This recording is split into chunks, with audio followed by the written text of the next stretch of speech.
நடிகர் பாக்யராஜ் அவர்கள் இறந்து போய் கிட்டத்தட்ட இன்னையோட 1 வாரம் ஆகுது. இந்த 1 வார காலத்துக்கு அப்புறமா, அவங்களோட மறைவ பத்தி மகன் சாந்தனு எமோஷனலா ஒரு சில விஷயங்கள அவர் சைட்ல ஷேர் பண்ணியிருக்கிறதா, ஒரு சில நியூஸ் சோசியல் மீடியா முழுக்க சர்க்குலேட் ஆயிட்டு இருக்கு. அதோட விவரத்த தான் இந்த வீடியோல பார்க்க போறோம். 73 வயசுல பாக்யராஜ் அவர்கள் கடந்த வாரம் காலமாயிட்டாரு. அவருக்கு திடீர்னு மாரடைப்பு ஏற்பட்டு இறந்துட்டாரு அப்படிங்கிறது நம்ம எல்லாருக்குமே தெரியும். இப்ப அவர பத்தியும், அவரும் நடிச்ச பல பேரு, அவரோட வாழ்க்கை முறைய பத்தியும் பல விஷயங்கள இதுவரைக்கும் வெளிவராத தகவலா ஷேர் பண்ணி வந்துட்டு இருக்காங்க.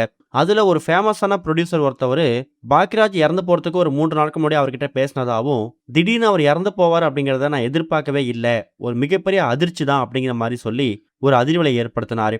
இது போக பாக்யராஜோட இறுதிச் சடங்குல மகன் சாந்தனு தன்னோட அப்பாவோட கடைசி நிமிடங்கள் இப்படிதான் இருந்திருக்குங்கிற மாதிரி வர்ற எல்லார்கிட்டையும் சொல்லி சொல்லி அழுதுருக்கிறதாவும் அந்த புரொடியூசர் இதுவரைக்கும் வெளிவராத ஒரு சில நியூஸை வெளியிட்டிருக்காரு. அப்படி சாந்தனு வரக்கூடிய நண்பர்கள்கிட்டயும் உறவினர்கள்கிட்டயும் என்ன சொல்லியிருக்காரு அப்படின்னா, அப்பாவுக்கு டெய்லியும் வாக்கிங் போற வழக்கம் இருக்கும். என்னைக்குமே அப்பா தனியா வாக்கிங் போக மாட்டாரு. அம்மா கூட தான் வாக்கிங் போவாரு. டெய்லி 20 மினிட்ஸ் அவர் வாக்கிங் போனாதான் அந்த டே வந்து அவருக்கு ஃபுல்ஃபில் ஆகும். அப்படிதான் அவர் கோவா போயிட்டு வந்துட்டு அன்னைக்கு இறந்து போறது அன்னைக்கு காலையில வாக்கிங் போறதுக்கு அம்மாவை கூட்டு போனாரு. ஒரு சில நேரங்கள் கூட்டு போகும்போது ரொம்ப நேரம் நடக்க முடியலன்னா அப்பா திரும்ப வீட்டுக்கு வந்துருவாரு. அம்மாவை மட்டும் தனியா வாக்கிங் அனுப்பிட்டு நீ வீட்டுக்கு வந்து சொல்லிட்டு வந்துருவாரு. ஆனா அன்னைக்கு அதே மாதிரி வாக்கிங் போயிட்டு இருக்கும்போது அப்பாவால முடியல.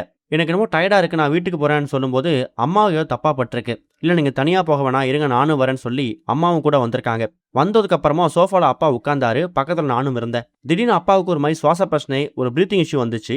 ஒரு மாதிரி கேஸ் ட்ரபிள் வேற ஆயிட்டாரு. உடனே பக்கத்தோட ஹாஸ்பிட்டல் கூட்டு போனோம். கூட்டு போய் பார்த்ததுக்கு அப்போலோ கூட்டு போயிடுங்க, ரொம்ப சீரியஸா இருக்க மாதிரி தெரியுது அப்படின்னு சொன்னாங்க. அதுக்கப்புறம் அப்பாவை நாங்க அப்போலோ கூட்டு போறதுக்கு ட்ரை பண்ணோம். அப்படி போயிட்டு இருக்கும்போது போற வழியிலேயே அப்பாவோட உயிர் பிரிஞ்சிருக்கு. அப்பாவோட உயிர் என் மடியில் தான் பிரிஞ்சுது. அங்க கூட்டு போய் ஹாஸ்பிட்டல் செக் பண்ணி பார்க்கும்போது அப்பா இறந்துட்டாருன்னு சொல்லிட்டாங்க. அந்த 20 நிமிஷத்துல அப்பாவோட அந்த டோட்டல் லைஃபே மாறிடுச்சு.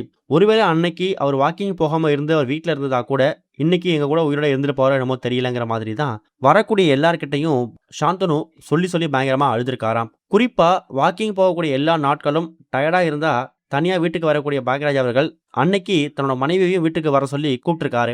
வந்ததுக்கு அப்புறம் சோஃபால உட்காந்துருக்கும் போது அப்பாவுக்கு பயங்கரமா வேர்த்து விட்டுருச்சு. சாதாரணமா வரக்கூடிய ஒரு இஷ்யூ அப்படின்னு நினைச்சுக்கிட்டு இருந்தோம். ஆனா அப்பா எங்களை விட்டு போயிடுவார் நாங்க நினைச்சு கூட பார்க்கல அப்படிங்கிற மாதிரி பயங்கரமா தேம்பி தேம்பி அழுதுருக்காராம். இந்த ஒரு நியூஸை தான் அந்த ஃபேமஸான ப்ரொடியூசர் சாந்தனு அவங்க பாக்யராஜ் இறுதிச் சடங்குல ஷேர் பண்ணியிருக்கிறதா சொல்லி ஒரு அதிர்ச்சியை ஏற்படுத்தியிருக்காரு. சொல்ல போனா சாந்தனு தான் அப்பாவை எப்படியாவது காப்பாத்திரலாம், ஒன்னும் ஆகாது அப்படி நம்பிக்கையோட தான் ஹாஸ்பிட்டலே கூட்டு போயிருக்காரு. ஆனா அவர் இறந்து போய் தான் வீட்டுக்கு வருவார் அப்படிங்கிறத அவங்க குடும்பத்தார் யாருமே எதிர்பார்க்கல. இது வரைக்கும் கனெக்டிங் டிவிக்கு சப்ஸ்கிரைப் பண்ணனா மறக்காம சப்ஸ்கிரைப் பண்ணிக்கங்க. உடனடி அப்டேட்ஸ் பெறுவதற்கு நோட்டிஃபிகேஷன் பெல்லையும் கிளிக் பண்ணிக்கங்க.